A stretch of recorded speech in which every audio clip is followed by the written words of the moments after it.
Good afternoon, good morning, good evening, wherever you are on this fast forward planet, which has kicked into overdrive. I used to list the reasons, the layers of change that are going on, the communication systems, the climate system, uh, geopolitics now is out of control. We have a president who just seems to be uh, devoted to, well, as Steve Bannon put it, flooding the zone with crap, and some now the crap has consequences. It used to be just words, and now it's actions. As what's unfolding in the Strait of Hormuz and around the Middle East. This is Andy Revkin. This is Sustain What, where I try to kind of generate some sense of progress amid complexity, and been doing a sort of a running theme on climate communication, which has been my gig for 40 years, among others. And I'm pleased to see. I was pleased to see through my friends over at Heated that Chase Cain, who's been an on-air climate correspondent at NBC News for many years, had left that sanctum and has gone out on his own. And we're in an era where adaptability and innovation are a critical component of any journalist's approach to their work going forward.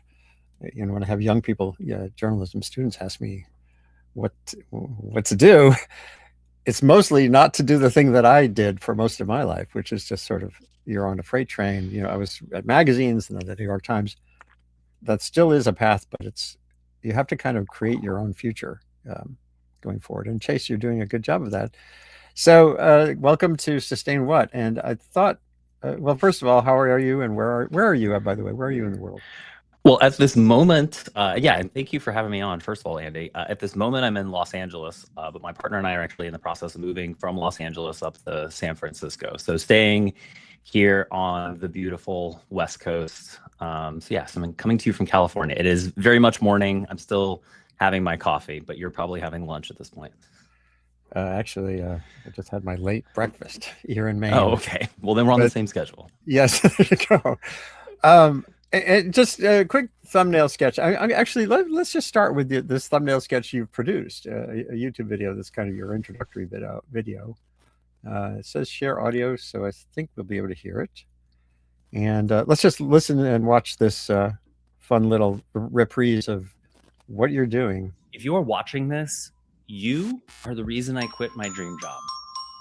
And because of Mr. Rogers. Let's go to the recycling place and find out more about it. Well, this is a good thing. I promise I will explain. And after I do, I also have an invitation for you. But first, if you're like, who is this guy? Well, I'm a meteorologist. Probably 5 inches deep, and I just got splashed because I was standing too close to the road. Do the job, right? Should have predicted that, right?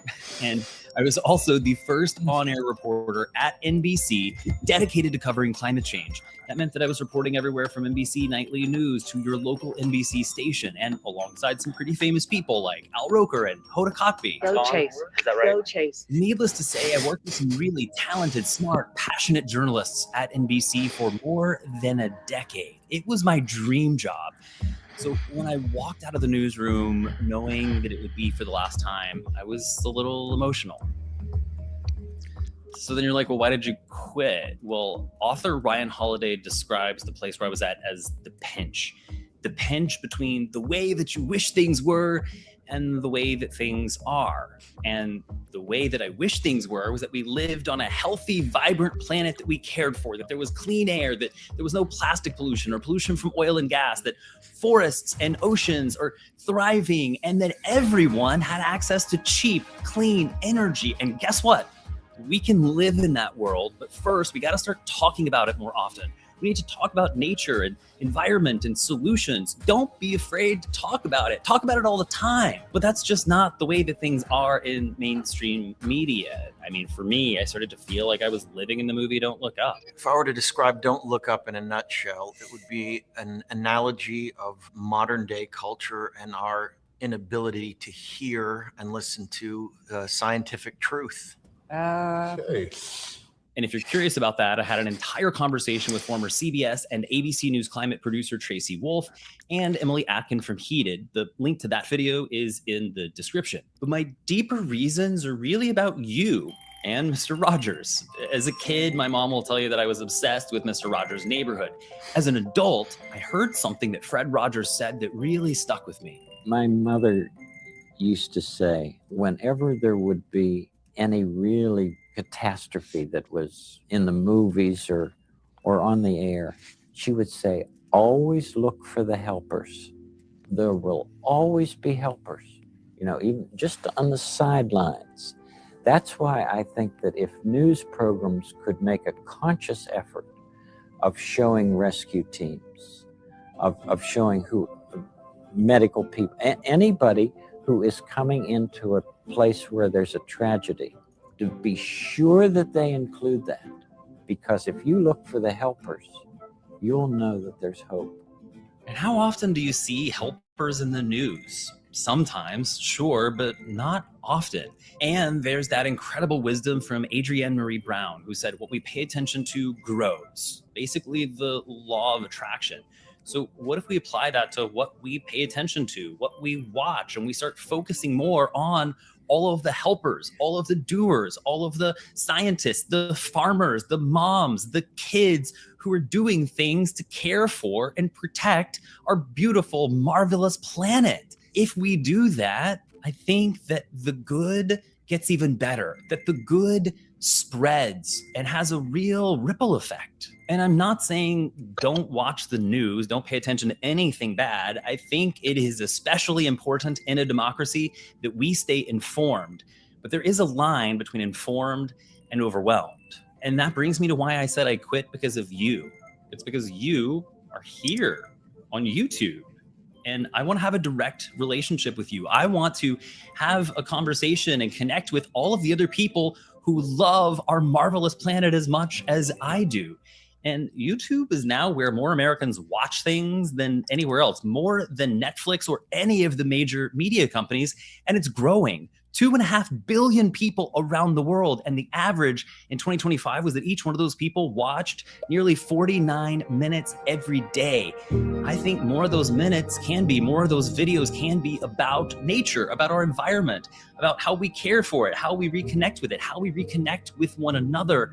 Because I want us to deepen the intimate, sacred relationship that we have with our planet. And I just finished reading Joanna Macy's incredible book, Active Hope, and she says a lot of good things. But one of the things that she writes is that when life is dominated by urgent demands, we don't get the time needed to find our direction or determine what really matters. And TV news is constantly urgent. It's developing news, it's breaking news, and on and on. But here on YouTube, we can slow down a little bit. We can take time to add context, to give things meaning, to help us understand and focus on what really matters. And I think what matters is caring for this fabulous, beautiful planet. And I truly believe that the root of so many or all of our problems with one another and with our environment all stem from disconnection. So if we begin with the end in mind, what is the world you want to live in? What does it look like? How does it feel? What does it smell like? Dream big, and don't limit your answer because you think something's unlikely or impossible. Tell me about it in the comments because I want to read them and say, yes, yes to that. I want us to all get excited about dreaming this world that we want to live in and a world that we can live in. And while you're at it, subscribe to the channel because I want this channel to be like a seed. Because when a farmer or a gardener plants a seed and they know that it might not yield anything for years, they don't say, ugh, what's the point? No, they care for the seed. They water it. They pluck weeds because they know eventually what that seed will yield. And when it comes to our planet and all of the increasing threats to nature and our air and our water, Joanna Macy said something else that I think is very relevant for this moment. Important changes often go through 3 phases. First, they are regarded as a joke. Then they are treated as a threat. Finally, they become accepted as normal. And right now, caring for our planet is very much viewed as a threat by some powerful politicians, by powerful oil and gas companies. But I think we're much closer to caring for our planet becoming normal, it becoming what's expected, and that doesn't just change our politics, it changes the world that we live in. It'll change the air that we breathe. Because as dark as the world might seem right now, never forget those famous words from Margaret Mead. Never doubt that a small group of thoughtful, committed citizens can change the world. Indeed, it is the only thing that ever has.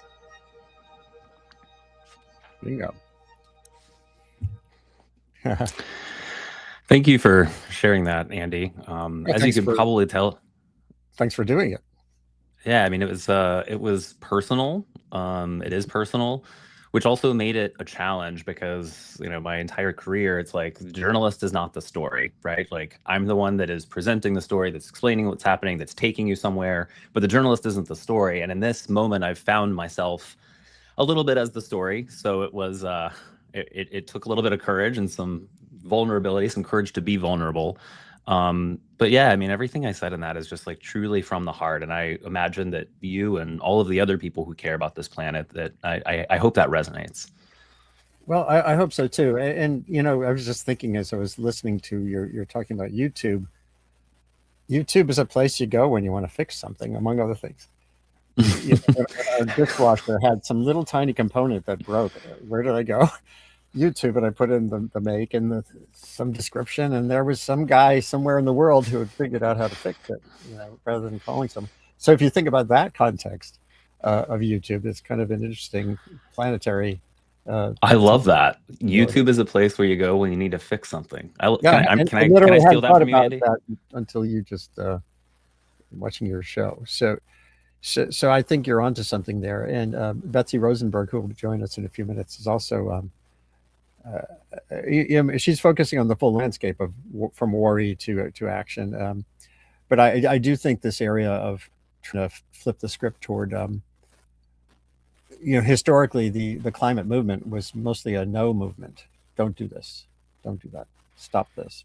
Bad people are doing this. And, recently this discussion of abundance for energy is kind of trying to get past that, although now even that's being created internal debates around what climate solutions are and how you craft a strategy.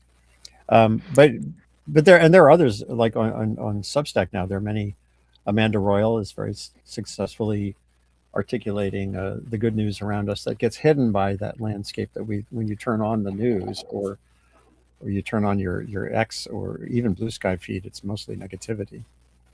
And I really like the way that you describe that, of like that the climate movement has mostly been no. It's like, don't burn oil and gas, don't pollute our air, don't pollute this river, right? Like it's the negative, it's the protection, it's the sense of loss.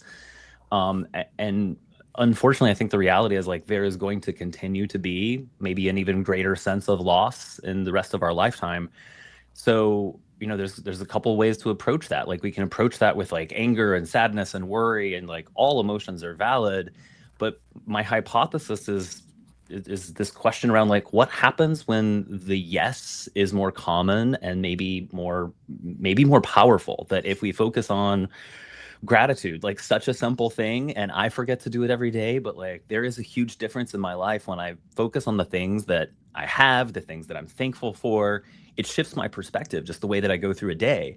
And so I wonder, like, if we can start to apply that to this big, huge, awful crisis, what might happen when we just like appreciate a flower that's blooming in the spring? We appreciate the birds chirping in the morning. We appreciate that, like, crisp breeze on a spring afternoon. Like when we start to appreciate those things, I kind of wonder, Andy, if the climate solutions and climate action will just happen automatically underneath, that we start to just give more power to what we love.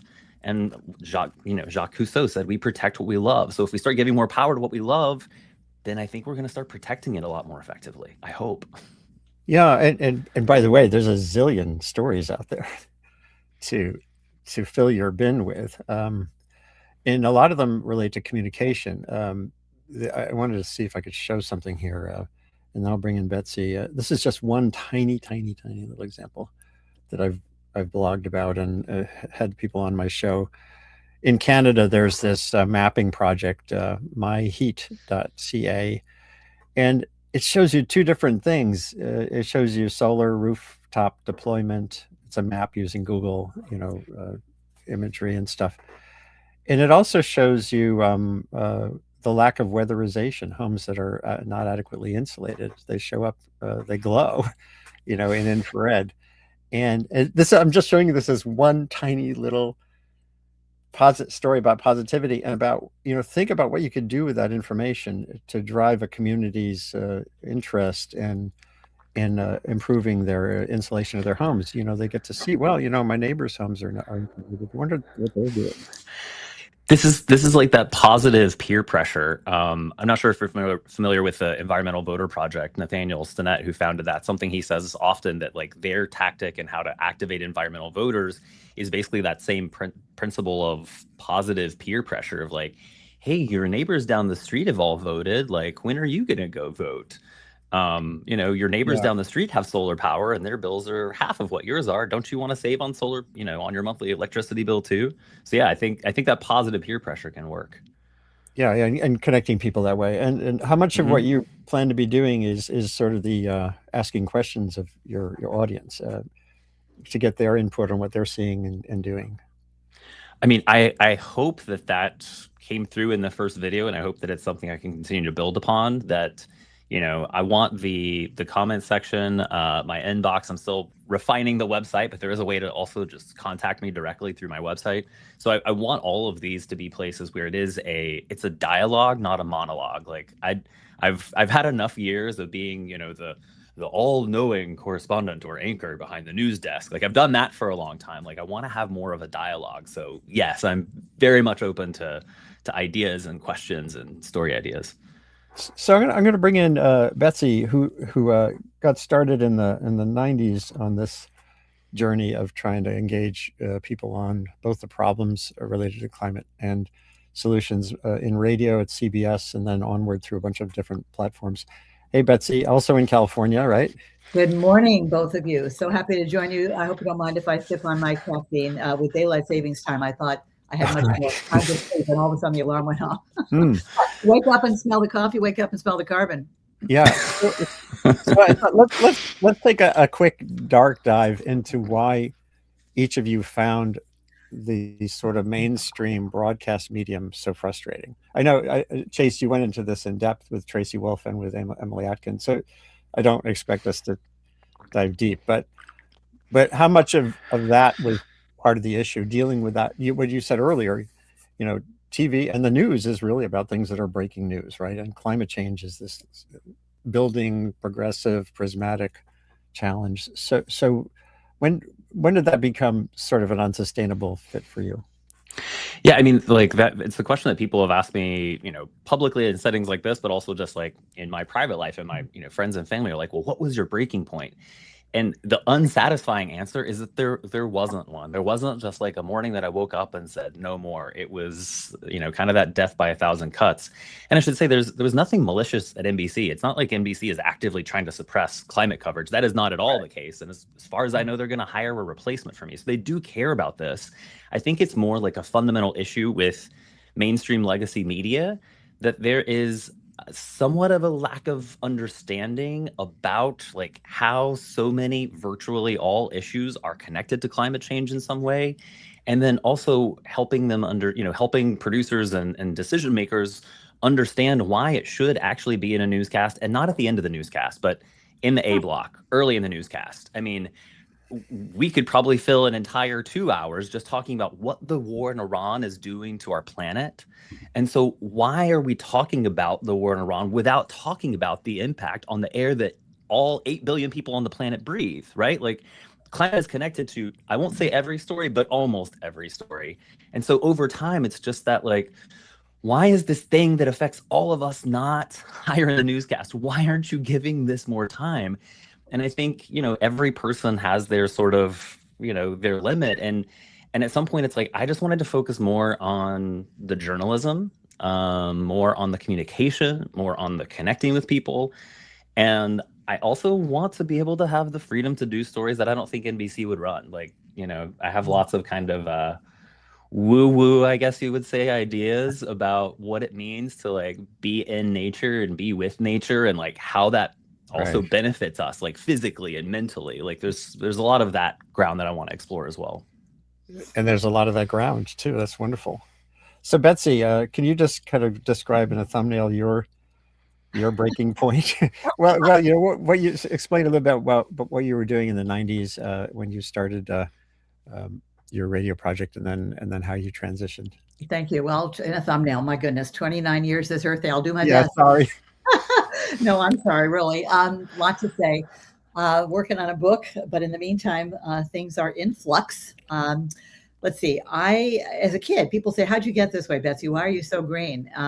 Was it the way you were raised?" I said, "No," but in third grade, it bothered me that my fellow students were throwing their lunches away. Go figure. I had like a green, I call it an extra green chromosome, or W chromosome, for waste prevention. I just didn't like waste. It seemed wrong to throw away good food.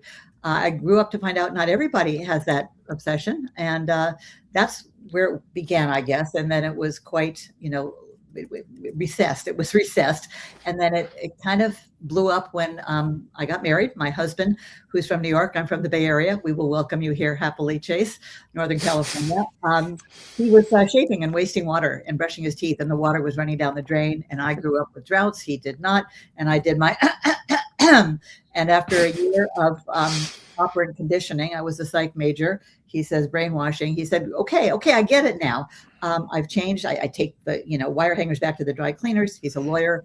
I do double-sided copying when I do briefs. But I'm only one guy. It's a big landfill. Why don't you go be the Martha Stewart of trash? Boy, does he regret that. So I started Trash Talk Minutes, Earth Day 1997. Boy, does that make me feel old. I was young when I started. My daughter was 2. My granddaughter is 2 now. Yeah, here they are. Right Oh, my here. Lord. Yeah, there's a reason. Well, the reasons I do this, for every child to be, every grandchild, every niece, every nephew, everybody to come. It's so not fair what we're doing. But I digress. So my news director figured I'd have 3 weeks worth of waste prevention tips: reduce, reuse, recycle, rot. 10 years later, I retired Trash Talk, but midway through, I changed the name and the focus to Eco Talk, because I went from garbage to global warming. Oh my God, this is much scarier. Right about that time, Air America came along. It was a liberal, one of the few liberal progressive radio networks out there. Rachel Maddow was on. One of us went on to TV fame and fortune. Al Franken, quite a few other notables. And the progressives charged me to do my show Eco Talk, but it was a 1-hour program, 3 to 4 interviews, so 15, 20 minutes each. I never had, and I have to the day, not have any trouble coming up with story ideas with guests. So 2.5 years went weekly and then daily. Then they went bankrupt, taking my significant investment with them. But I knew too much to quit. So did internet radio for about 9 years. And then along came greentv.com, a guy who had a great URL, was looking for content. I was a content creator looking for a good platform. I had resisted going online because I said, I'm just going to reach the choir. I've always wanted to reach, we need to reach beyond the choir, right? And because the internet is more self-selecting. So I tried like heck to get Chase's dream job. Thank you, Chase, for telling me why. I'm sure I would have ended up myself, if not getting fired for being too honest. And I pitched, Jeff Zucker at CNN. I could tell you all the names that I went to, and they all had some excuse for why they couldn't do it. Our viewers aren't interested. Doesn't poll well. Well, since when is the news based on popularity? And you think people really want to hear about bombed, school children? What Chase said, especially that video, I love everything you said. I can't tell you how many people sent it to me, Chase, and said, he's channeling you, Betsy. He's channeling you. You've got to reach out to this guy. And so we met on a river rafting trip in the middle of an awful fire in Sun Valley, Idaho. We'll not forget that day. Yeah. It was like, should we go out? It's really smoky. And as if it was like a joke, right? A cosmic joke. We were just quickly for people listening, we were at a climate conference in the Sun Valley Forum in Idaho. And it was, kind of the last day, adventure day of like, let's get outside and enjoy nature and this beautiful river and go rafting. And we're driving up there and there's a huge wildfire burning. And I've covered plenty of wildfires. And so I recognize I don't know if this is going to be a good idea for us to be out breathing this air. And so I just felt like the irony of us trying to be outside and enjoying nature at a climate conference when there's a major wildfire burning was just deep irony.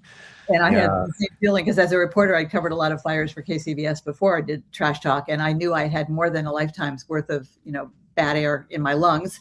But here's a quick anecdote. When we got back to the hotel, it was like 88, 89 degrees outside, smoky as heck. They had a fire going in the gas fireplace, which I've seen a lot in the middle of summer. And I've complained to the hotel or the restaurant manager. I said, why do you have this on? Ambiance. I said, do me a favor, turn it off for a week and see if anyone complains. It's hot, it's smoky.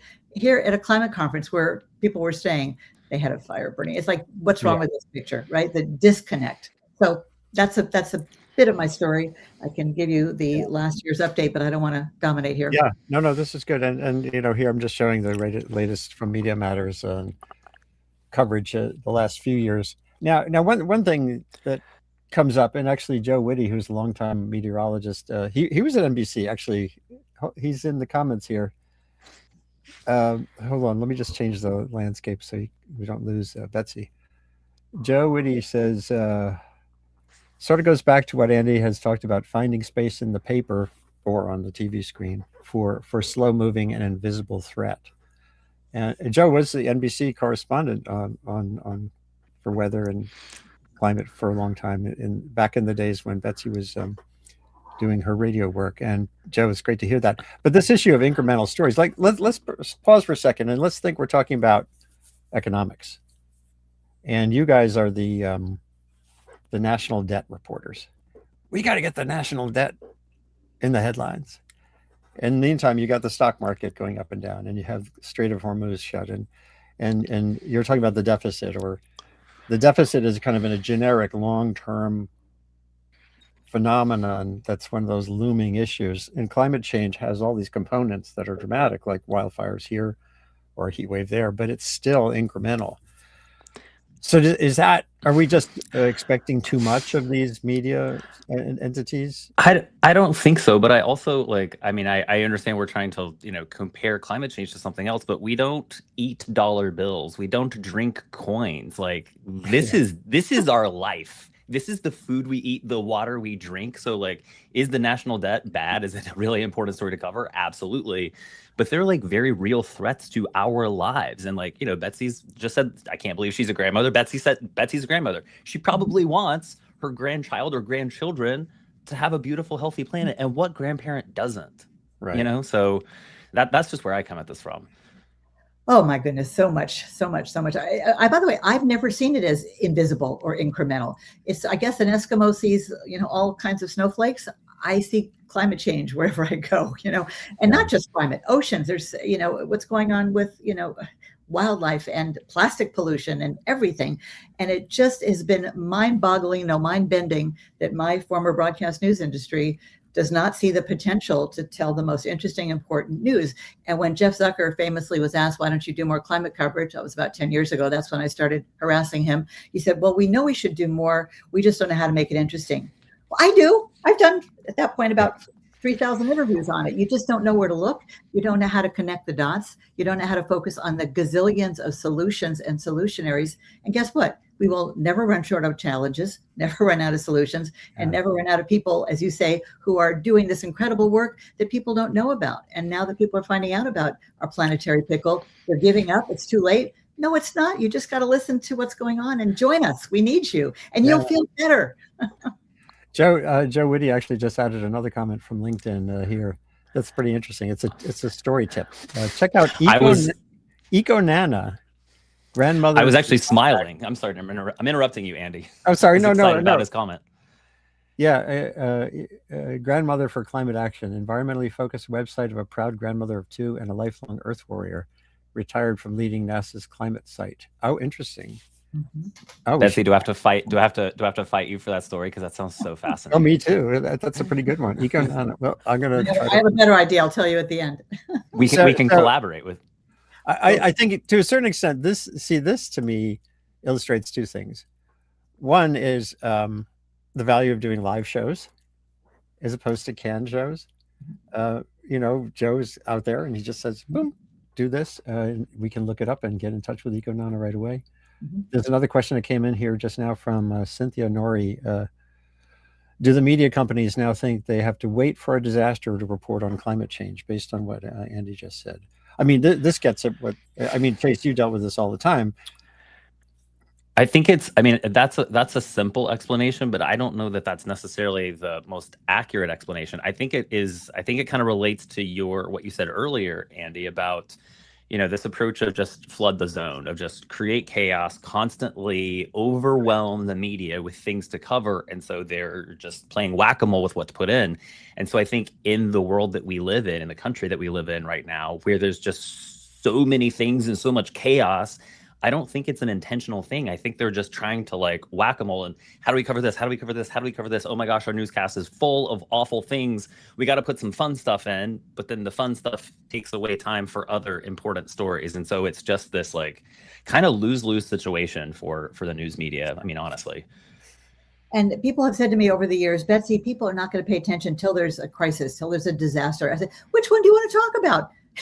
They're happening every day, more and more and faster than climate scientists had predicted, which is the scary part. The dots are not being connected. And if they were, here's my question to you guys, rhetorical maybe, but I wonder if more Americans, let's just stick with our country, knew what we know, which is too much, right? And they could sleep less at night, we could sleep more. Do you think that we would see, an uprising? That's what I wonder. Or are we just psychologically so, tuned to tune out? Because, it's just that's to me, ignorance is a really bad reason to lose a perfectly good planet. And that's why I've been tireless, dogged, so committed I may end up committed, trying to get back on a mainstream platform. Because when I was on CBS network, people across the country heard me. My cousins I went to high school with, but it wasn't meaningful to me after a few years. This is important, and we need to broadcast it. And now the broadcast networks are dying anyway, but the planet's dying faster. The glaciers are melting faster. But and I don't want to reject your dream, Betsy, but like you're doing that right now. Like we're live on multiple platforms, and I'm over it. I'm over video.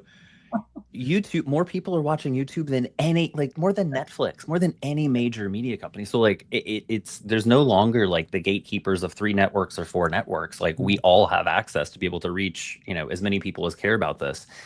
The other thing that I really think about a lot is like, how do we reframe what's happening from this like negative and sense of loss to something of like, well, let's appreciate what we have. I don't know. I don't know if this is the right comparison, but like we're all going to die, right? Like that is an inevitable truth of life. But we don't wake up every morning, I think, thinking about death, right? Like we think about the life that we're living now. Hopefully we're being present and enjoying the life that we have. And so I wonder if that approach might benefit our planet more, of just like the appreciation of like, here's what we have, like, let's protect it and love it however we can. Because I don't think the fear message has worked. I think it's kind of lost its ground in some ways. Not just the fear message, but there's this sort of bigness message. Climate change is this global phenomenon that I've described it. I've described this aspect of it. I call it the scale monster. It's the scale of it makes it immovable, and when you really carefully dissect what we call climate change, the problem of climate change, it's really mostly about building a better relationship with climate and energy.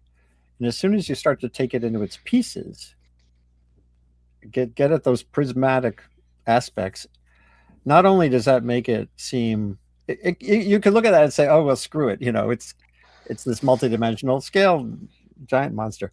Or you can say, well, that piece of the prism right there, I can work on that because I'm an engineer and I can design a better window. Or I'm a teacher and I can design a better curriculum. Or I'm an artist and I can come up with a better graphic.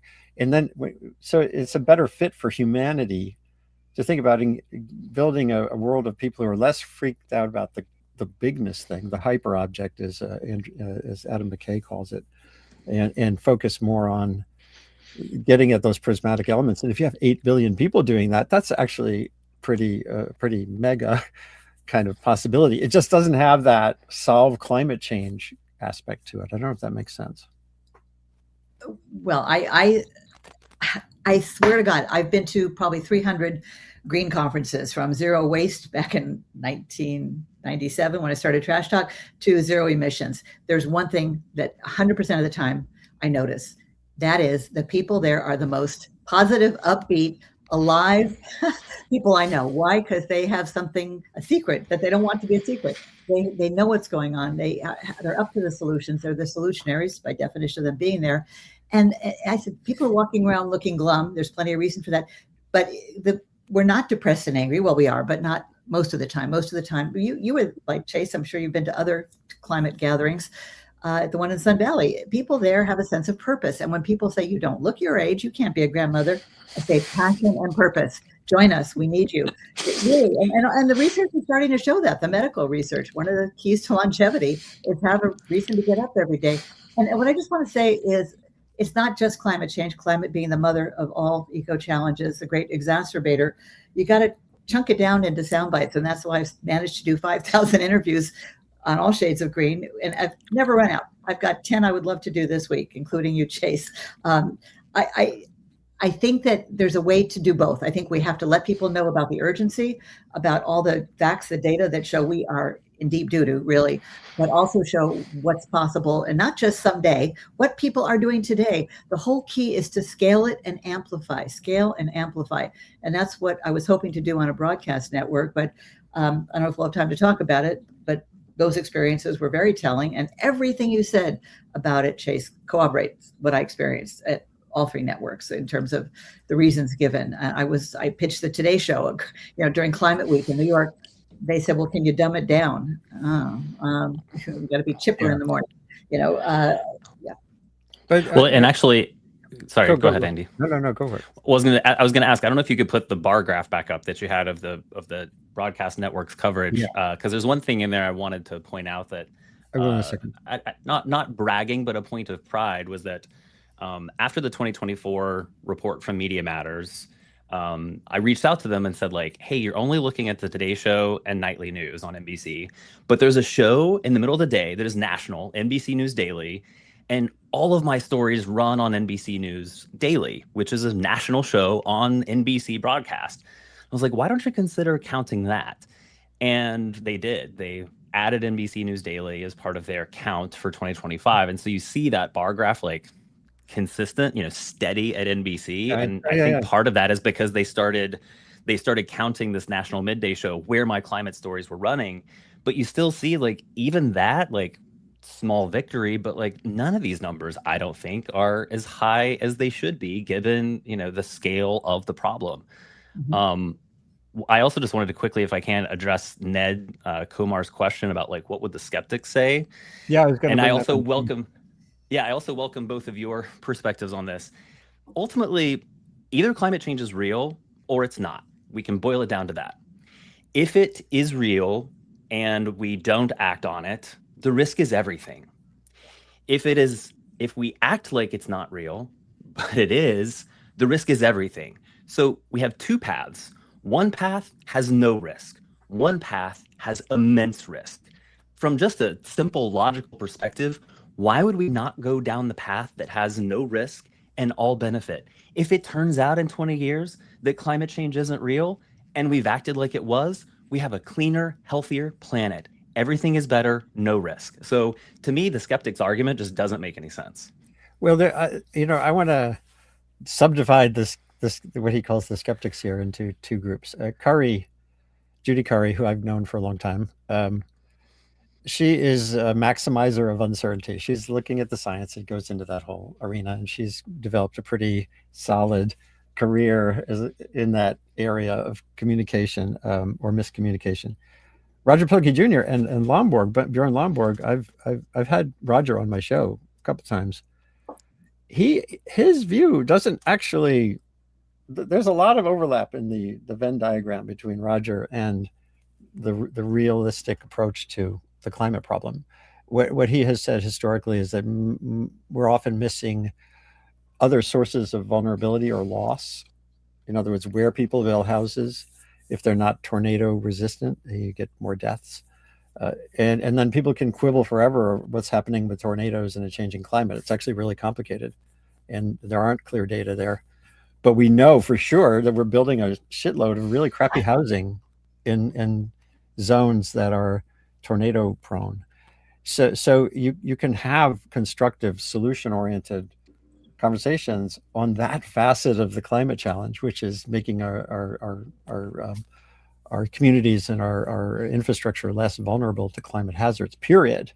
Some of the hazards are intensifying because of global warming, some are not. And so you can have that conversation. Lomborg too. I mean, I was on Lex Friedman's podcast with Bjorn for 4 hours, and we had a lot of overlap, along with areas of divergence. So there are sort of people, contrarians, et cetera, whatever you want to call them, who are really not constructive. And then there are others that, if you have conversations, you can find ways forward. At least that's been my experience.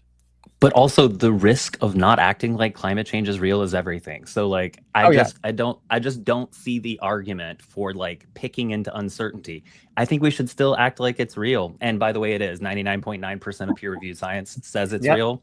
So I don't know why 99.9% of the scientists on the planet would conspire to make up something when, by the way, most of these people are not even making that much money. It's not like they're getting rich off of concocting some sort of lie like the climate skeptics say they are. But the protesters are getting paid.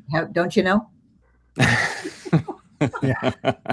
Whenever I get when they say, you know, oh, you guys, all you climate people, you're just in it for the money. Would you like to know how much I've personally invested in my green media career? No, you don't want to know. Well, I'm also currently making $0. So, well, at least you make money for a while. Not a get rich I have the frustration without the paycheck. So good for you. Well, let's see. You know, I'm trying to help maximize your visibility to the tiny extent I can. What are your, you know, going forward? I want to get a little bit into what you plan to do on the YouTube and the like. How frequently will you be posting there? Obviously, you've laid out this approach that focuses on solutions, which is great. And so, just to articulate a little bit about the goals and how people can help you fulfill them. I mean, I think the big goal is helping break this illusion or this lie that we are separate from nature, that we are not dependent upon our planet for life. Like the clothes that we wear, the technology and these computers that we're using to talk to each other and other people, all of this comes from the earth. Like we need the earth to live, and we forget that in our busy, hectic, chaotic lives where we go inside and we close the windows and door and we have heat, we have air conditioning, we have purified water. Like we don't have to think about things that humans had always had to think about for, you know, our entire existence on the planet. So how can we move backward a little bit and remember some of these things? That's kind of the big picture goal. So yeah, so I want to talk more about some of these like spiritual, physical, biological, medical connections that we have with our planet, with the outdoors, with nature. The next couple of videos, one I'll be posting actually just in the next couple of days, is an interview with well-known climate scientist Katharine Hayhoe, you know, making the case that she often makes that the nearly 2/3 of Americans who identify as Christians should be the ones who are on the front lines of climate action and protecting our planet. So I think that's going to be a really interesting conversation. And then after that, I'm talking with Benji Backer he started a group called Nature is Nonpartisan to try and bridge this divide and help us remember, help us realize that we actually don't disagree on this. Politicians and lobbying campaigns from oil companies have created this narrative that, you know, Democrats are just crazy environmentalists and, you know, Republicans are. No, who doesn't want clean air? Who doesn't want clean water? Who doesn't want farmers to be thriving and successful and growing the food that we eat without pesticides and chemicals? Like, we all actually agree on a lot. Oh, and by the way, energy independence comes from the sun and wind with a little bit of help from batteries. Like, there's actually a lot of agreement here, but our politics has led us to disagree and the other side. So those are my next two conversations, which I hope are really, you know, constructive and positive and more forward looking. Yeah, politics is so dysfunctional. We've only touched on that. There's probably no time, but do you know that I'm sure you do. The Republicans always used to say, I don't even think they'll dare say it anymore, not today. We care about clean air and clean water. Everybody wants clean air and clean water. They never mentioned climate change. So that was like, they got the memo, you know, clean air, clean water. Well, guess what? They're lifting all the restrictions on forever chemicals, on mercury, on Roundup. You know, I mean, all the stuff that is so much for Maha, makes America healthy again, right? How much sway does RFK Jr. have? So the hypocrisy is off the charts. This administration not even pretending that they're doing anything other than taking us off a climate cliff and health cliff. And it's a scorched earth approach. So we have to speak out loudly. Also, we haven't mentioned Fox. I really believe that Fox News, as I say, is a big reason for, the disinformation. It's not by accident. I've been on Hannity more than a dozen times, and Tucker Carlson. When I dared mention that humans are part of nature, I got death threats, talking 15 years ago. So when I hear about people getting death threats, they're crazy. They really are, because I mentioned something that is a fact. So that, and they're still lying about climate change, Fox is. How did they get away with that? I say it's getting away with murder, because people are dying from climate change, and people may not evacuate during a huge fire or flood because they've been in that place for so long and they never got the floods and fires, never got that bad, or the storms. Now it's weather on steroids, and they don't evacuate. And I'm so obsessed. I take recordings of people who have lost family members or property because they didn't evacuate, because here's the signature of climate change. We've never seen anything like this before. And I take notes. So I want to do a public action lawsuit public interest lawsuit, go back and interview all these people. Did you get your news primarily from Fox? If so, did you think it was just a big hoax? Might you have evacuated or evacuated sooner had you known the truth? They're still lying about climate change. If they can't get away with lying about COVID anymore, or election fraud, why are they getting away with this theft of our children's and grandchildren's future? Okay, my rant is over on that, but I had to get that in. Yeah, no, it's a huge issue, and the feedback loop between the people who are in power right now and Fox creates this nonstop stream of information that people can then put on their, like I visit MAGA Facebook pages and try to keep track of conversations in these other parts of the culture, and it can be really discouraging. And by the way, a lot of that's on YouTube too. And so I guess that gets to the next question. Before we had the privilege, I was at the New York Times for 20 years, had the privilege of being, one of those unitary voices, and you were at CBS Radio and at NBC, where we kind of owned a big chunk of the conversation. And now on social media, to have bigness, to become big there, quite often you have to be at the edges of arguments. You have to be, and how do you both think, you're both on YouTube, and how do you think you can work to build audiences there amid the tendency we all have, not all, but many have, to migrate to simplistic kind of edge-driven discourse? Chase, you first. Yeah, I mean, I think it starts with making something that's good that people want to watch, because there's some crap on YouTube. I think so. That's the first step, is just making things that are good, which I think my many years of experience in television will help me with. The other thing I think is that making things that, like you said earlier, Andy, like help people solve a problem. Maybe it's in their own life, help people understand their world more. Or that just is like an interesting, fascinating conversation that people want to share and say, like, oh my gosh, I'm a Christian. I've never thought about like reading the Bible in this way. I got to send this interview with Catherine Hayhoe to my Sunday school group. And so I think if you create things that are good, that people want to share, that help people understand their world, and that help them solve a problem in their life, help them understand how they can live more sustainably and also not act as an individual, I think that in time, those things will catch on. I mean, there are climate channels on YouTube that have, 1 million subscribers, but I think that's still like an under-reached audience, or kind of a neglected audience. If, we believe the Yale and George Mason research, and I do, that close to 2/3 of Americans are worried about climate change. Well, 2/3 of Americans is what, like 210 or so million people. So I think there's a huge audience for this on YouTube. And then on the energy side, I want to show you both a clip. John Sutter, who was a wonderful CNN opinion journalist a long time ago. He's now out in Portland as a journalism professor. He did a project in 2015 leading up to the treaty convention that resulted in the Paris Agreement. He went all over the place in the series. He went to Woodward County, Oklahoma, which a national survey had identified as the most skeptical county on global warming in America. And he's from Oklahoma, so he had a little bit of a cultural, fluidity. He could go there and talk to people. And this is like not even a minute. I think it's a minute. But it's worth listening to. Let's see if this works. A real firm believer in climate change.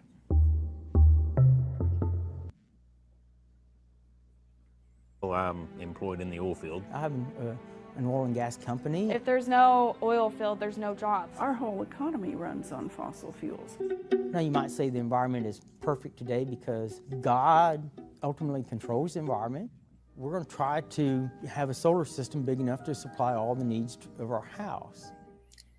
That last line blew my mind. So here's a guy, he's actually a creationist. He had invested personally in creating a playground there with dinosaurs and people living together. Like the world's only 6,000 years old. He worked for an oil company. He thinks God controls the environment, and he's getting off the grid using solar panels. And it just showed to me so powerfully. And by the way, the reason, John dug in more, of course, he's libertarian, and he doesn't want to pay a check to a utility if he can do something himself, God damn it. And he doesn't, but he would never vote for Hillary Clinton because he doesn't want the government to tell him what to do. So that back in 2015. So that just says to me, again, when you get granular, when you have a conversation, when you get beyond sort of yes and no questions about climate, if you went there and tried to convince him that global warming was a problem, I think it'd be a losing proposition. But you can have a great conversation about solar policy. And that's all around us, I think. And what do you think of that? I mean, I think that's a representative of a lot of the people who are on YouTube who also aren't necessarily being communicated with. That when you put climate stories on mainstream news, like those people probably aren't watching it.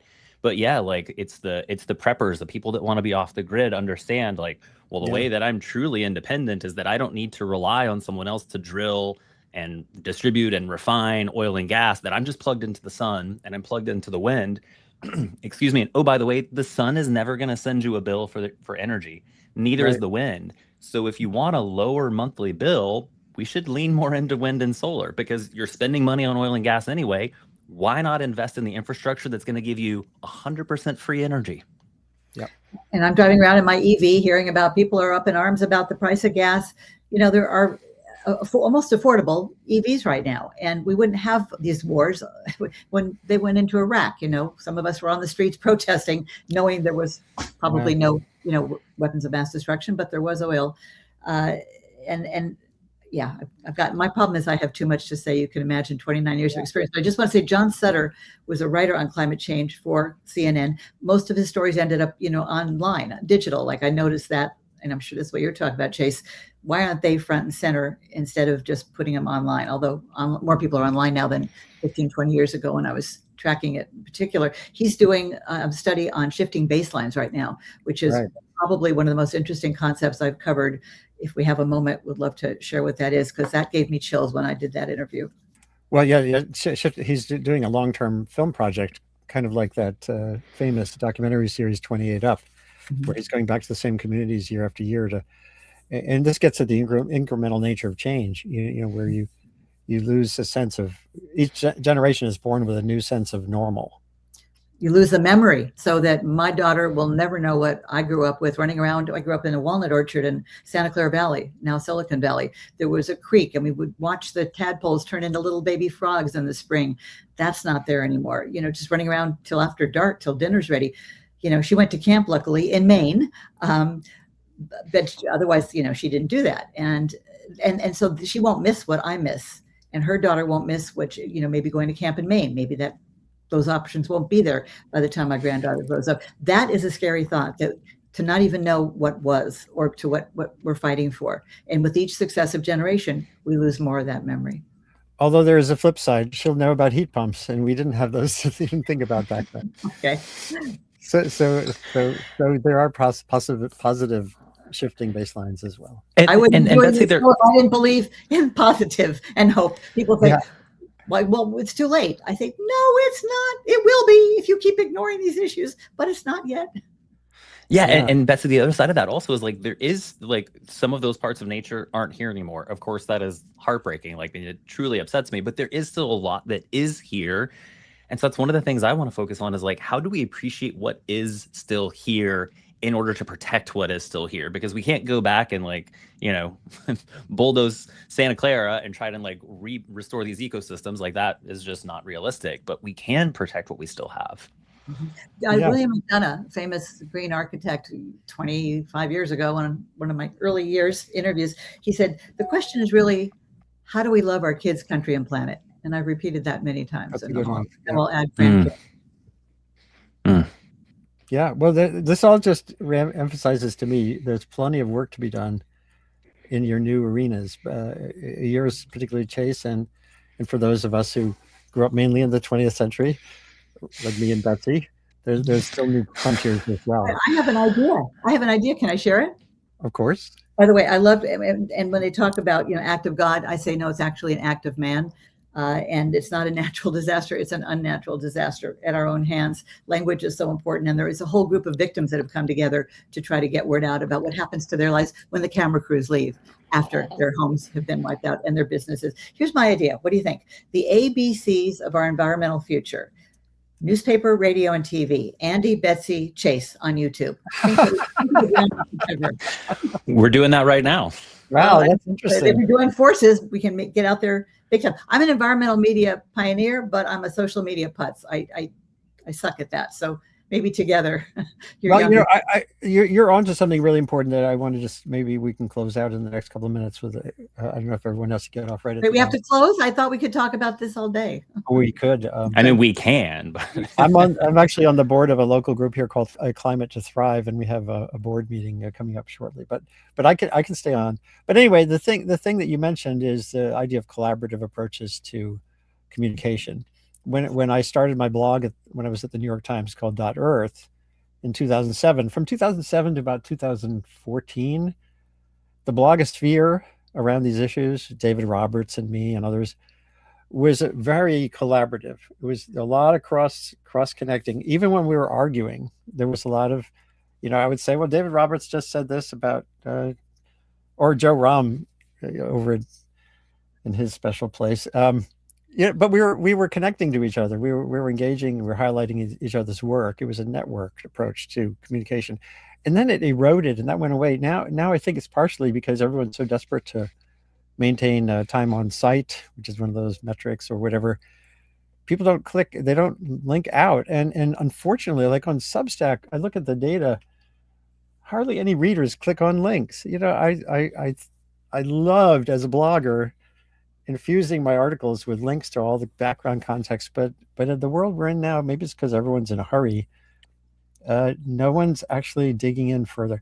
But the collaborative potential is absolutely there. I on my Substack, I'm doing a whole series called Other Voices, because these issues are way too big for one perspective and one specialty.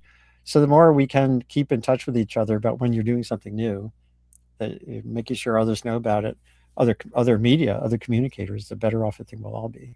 That's just one of my thoughts going out. Any last thoughts from both of you? Maybe Betsy first, and then Chase, you can close it out. Let's see. I just saw this morning Jane Fonda is doing a musical on climate change on Earth Day. I saw that. I checked that out. I had to get out of bed, so I couldn't see all the details, but that will draw some attention. But you shouldn't have to be Jane Fonda. That was the other thing. When I would go to networks, they said, well, if you can bring me a celebrity to co-host. Well, yeah. Mark Ruffalo said he would be a guest co-host on my, would-be show. But guess what? They're actors. They're celebrities. They're not going to do a weekly or daily show.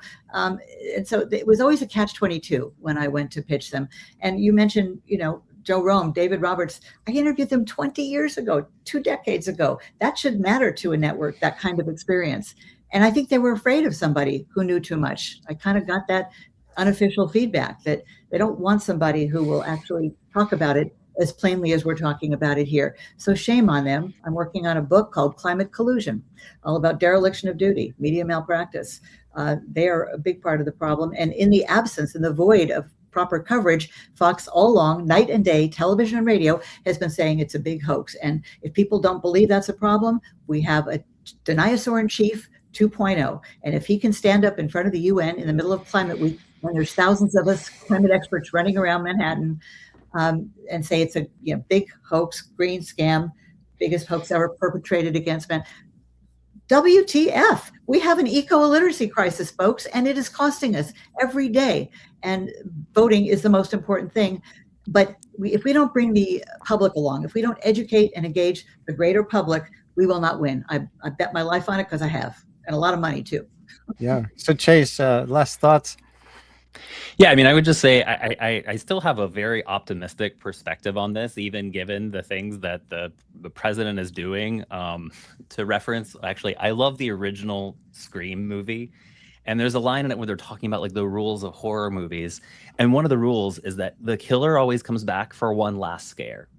And I feel like this moment is that one last scare from the killer. It is their last gasp of holding on to fossil fuels. Yes. And so I just don't think it's going to last. I think when the pendulum swings, I think it swings back for good, permanently. I really believe that. And so that's really where I want to focus on the YouTube channel. Of course, if anyone's watching, would certainly appreciate it if you subscribe and follow along as I start releasing videos, the next one in just a couple days. I also just want to reach people who haven't been reached by traditional climate coverage. And part of that is going to be, Betsy might hate this, and I hope you don't, but like, I might not say climate. I might not say climate change. Mm-hmm. Mm-hmm. Because there's a lot of people who, even though they agree with you, they've lost you because of that word. And as unfortunate as that is, I don't know that I can change how people perceive a word, but I think I can impact how they perceive the world. And so if that means that I don't say climate change, but I'm talking about climate change, maybe that's what I do. Because we can say that burning oil and gas makes the planet hotter, and the hotter the planet gets, our weather gets more extreme and destructive. Well, that's climate change, but I didn't say climate, so that's why the three of us should join forces, because I believe we need to be more direct, that the times of being euphemistic didn't work. You absolutely are right. You're not wrong. But I think we also need talking straight. And what I tell young people who are so depressed, I just say, the good news is the bad news. Things are so bad, to your point, Chase, that we're seeing the ugly underbelly of what's wrong with America, greed, power, money, ignoring our beautiful planet. And I have to think there'll be a backlash to that, and that better times will emerge, better programming will emerge. Oh, by the way, Betsy, please, and yeah, we need all voices. So like, keep going at it head on.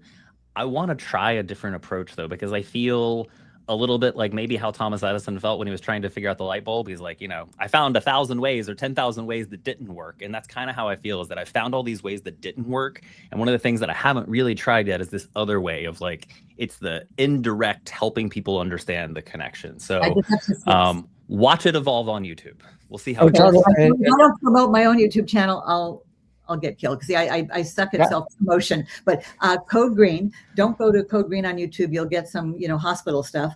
But go to at Betsy Rosenberg Interviews. By the way, the full name of my program, my series, whatever, Chase, you will like, because it's Code Green, Conversations for a Future We Want and Our Kids Deserve. That's what it's all about. I have always focused on the positive. Even Trash Talk, 1997, sound solutions for a healthier planet and people. On Air America, greening the red and blue states one show at a time. Yeah. That's the key.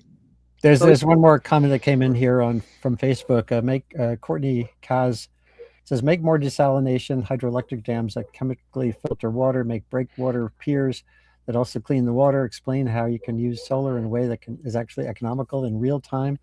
All of Texas could get on board if you can give us economical, safe water and solve our toxic summer ocean ponds and lakes. There you go. I lived out in Texas Hill Country for 7 years. Just got back to the Bay Area. I could do a whole hour on that. We were the first ones in our neighborhood to put solar panels on in our development of 200 homes. Guess what? A couple of people followed. When we first got there, we were the only ones driving Teslas. So we weren't. And more people. I'm not saying we did it, but what you're saying, the social research bears that out, that if we don't see other people doing it, it can't be that big of a problem. If we don't see the newscasters talking about this, how much of an emergency can it be? And last thought, when people say, what do you mean more coverage? I hear a lot about climate change. I said, imagine if CNN, MSNBC, for starters, covered climate like they did COVID, a true emergency, life and death. The whole world changed almost overnight, changed behavior. This is bigger. More people have and will die from climate-related events. And that's what we need. That we were going to start a green news network. If anybody wants to do that 24/7, we will never run out of stories. I promise. No, that's for sure.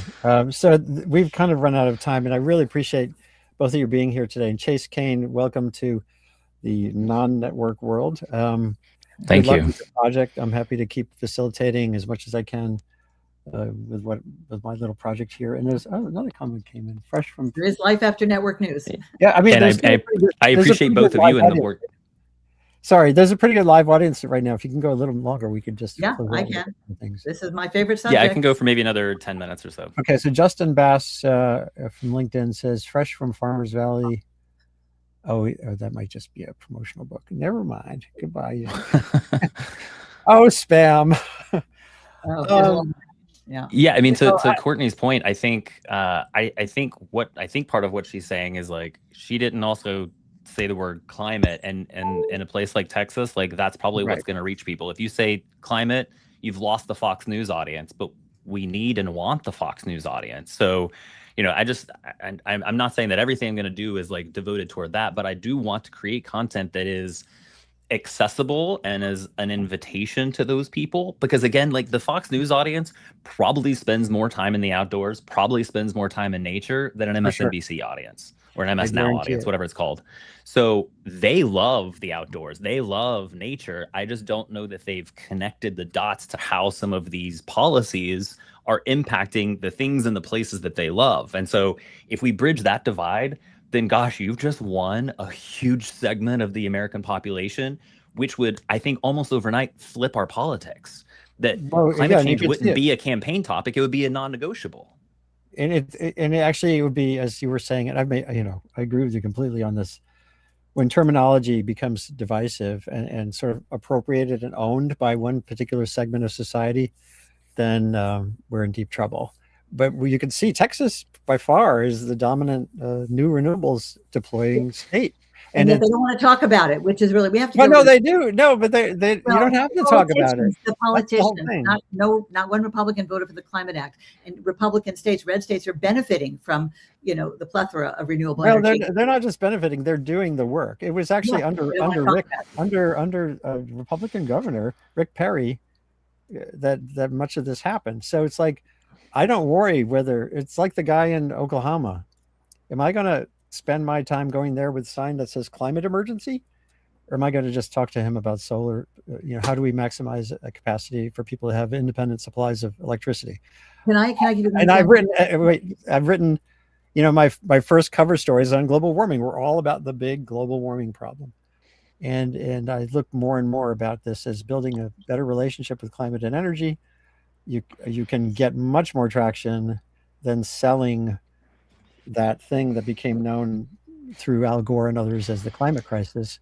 And that's just, I mean, I wouldn't be prioritizing that going forward. At the same time, as was just articulated, we need it all. Emily Atkin is very much about a punitive reportorial dig in on fossil fuel companies who are doing bad stuff. Absolutely needed. Bill McKibben is who he is. He's kind of an evangelist. And I had him on my show too. And I've had Roger Pilkey on my show because he talks about vulnerability reduction, and he should. And it's a big chunk that people are missing. And so it's all part of the journey forward. The more diverse we are in our voices, the more respectful we are about the possibility of having cogent, constructive conversations with people across those divides that the Fox folks love to amplify, the better off we'll all be going forward. Can I just have a note? Being the contrarian, sorry.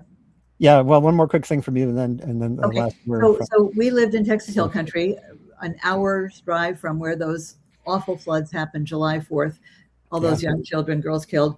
Here's the problem with not talking about it. People would say, well, this is an area of flash floods, so we've been through them before, okay? Well, here's people in Texas, for the most part, don't talk about climate change. I wonder if the people who were in charge of that camp had consciousness that it's weather on steroids. This flash flood may be worse than the others because of our emissions, okay? They might not have put 7-year-olds right along the riverbank. That's the problem with not talking about it and being aware of it.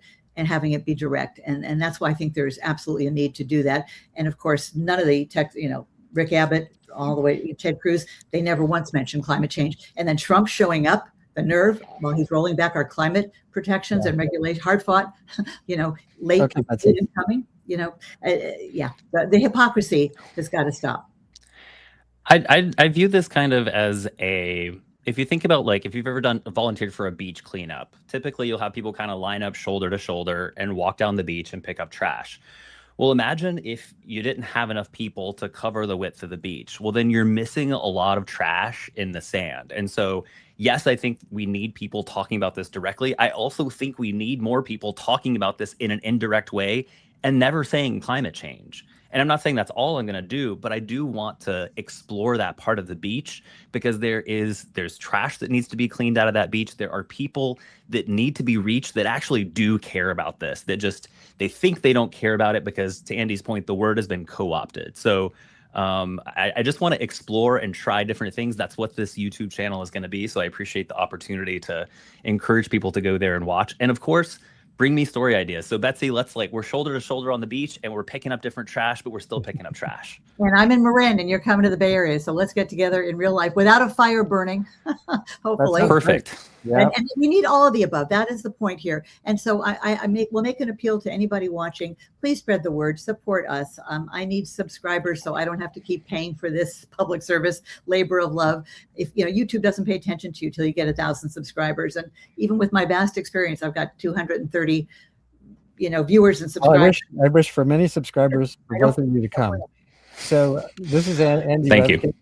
This has been a great conversation about the evolving nature of media covering climate change and covering climate risk and getting people engaged with building a better future for their planet and their communities.